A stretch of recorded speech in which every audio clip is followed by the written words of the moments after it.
ஆஃபீஸ்லேருந்து வீட்டுக்கு போகிற வழியில் என் ஹஸ்பண்ட் கிட்டே எனக்கு ஒரே தலைவலிப்பா அப்படின்னு சொன்னேன். ஸோ என்னோடய ஹஸ்பண்ட் உன்னை ஒரு பிளேஸுக்கு கூட்டிகிட்டு போகிறேன் வா அப்படின்னு சொல்லி ஒரு கடையாண்ட போய் நிறுத்தினாரு. எங்கன்னு பார்த்தா கொளத்தூரில் தாமரைக்குளம் ஆப்போசிட்லேயே கருப்பட்டி காப்பி அல்வா கடை அப்படின்னு சொல்லி ஒன்று ஓப்பன் பண்ணியிருக்காங்க.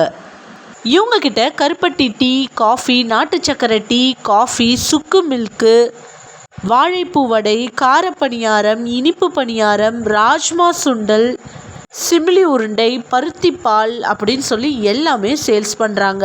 டிஃபனுக்கு பார்த்தீங்கன்னா ஸ்பெஷலாக கம்பு தோசை ஒன்று 25 ரூபா தான். சிறுதானிய அடைன்னு சொல்லி அதில் என்னென்ன ஆட் பண்ணுறாங்கன்னா சாமை, குதிரைவாலி, திணை, வரகு அப்படின்னு சொல்லி இந்த சிறுதானியத்தெல்லாம் வச்சு அடை ரெடி பண்ணுறாங்க. அது ஒன்று 25 ரூபா. நான் கேள்விப்பட்டதில் இவங்கக்கிட்ட கருப்பட்டி காஃபி ரொம்பவே சூப்பராக இருக்கும்னு சொன்னாங்க. ஸோ நான் அதுதான் ட்ரை பண்ணேன்.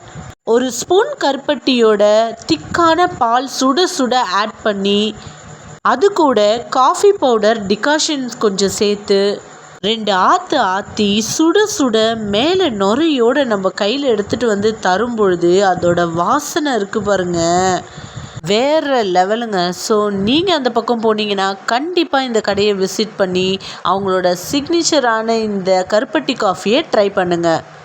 நான் குடித்த இந்த கருப்பட்டி காஃபியோட ரேட் பார்த்தீங்கன்னா வெறும் 20 ருபீஸ் தான். ஸோ சூப்பரான இந்த கருப்பட்டி காஃபியை குடிச்சிட்டு காசை கட்டிட்டு கிளம்பியாச்சு. உங்களுக்கு இந்த வீடியோ பிடிச்சிருந்ததுன்னா இந்த வீடியோக்கு ஒரு லைக்கை போட்டு நம்மளுடைய சேனலை சப்ஸ்கிரைப் பண்ணிக்கோங்க. இன்னொரு சூப்பர் வீடியோவில் பார்க்கலாம். பாய்.